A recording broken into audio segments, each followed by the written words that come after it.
say, well, I don't like a God that would put me down. Well, listen what it says. Verse 5, God resists the proud. You say, well, I thought God was loving and accepting. He is. But He loves you too much to allow you to keep going in that self-destructive path. And so look at what it says in verse number 5 when He says resist the proud. The word resist is antitasso. It's talking about getting in the ring with God. It's talking about God resisting you. God, literally, you're setting yourself against God in battle.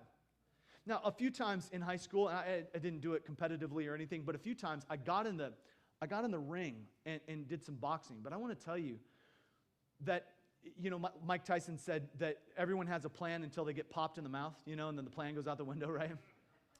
Man, you get in that ring, you get jarred, everything's kind of spinning, and you're trying to hit the other guy, and he's trying to hit you. I mean, it is a problem.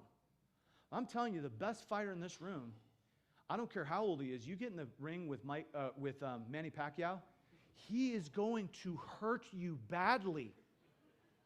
Why? Because he's better at fighting than you are.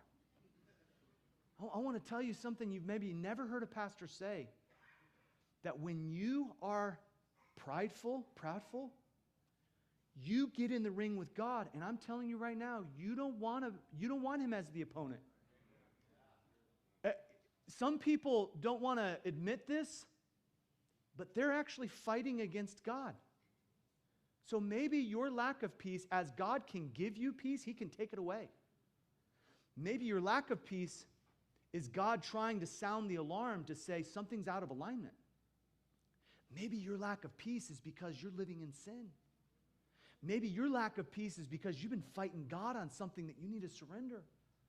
I'll tell you that sometimes God has removed my peace from me to show me, hey, the reason why you have a lack of peace about that is because that's not the way I want you to go.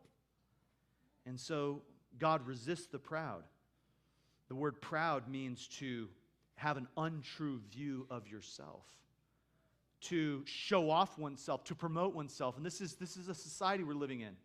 It's look at me, look at how awesome I am. And I want to tell you that Christians need to get back to, hey, this is an awesome God I serve. Let me lift up Jesus. Listen, it's not self-abasement only, it's lifting up Him. And so He gives more grace to the humble. He resists the proud. But He says, submit yourselves to God and resist the devil. He will flee from you. How do you do that? Your mind needs to be stayed on Him. When Isaiah said that in Isaiah 26:3, he says, I will keep him in perfect peace whose mind is stayed on Thee because he trusts in Thee. You know what the word stayed? It's talking about leaning in. You're so focused on something, you're leaning toward it. My friend, that's what true peace is. It's leaning in.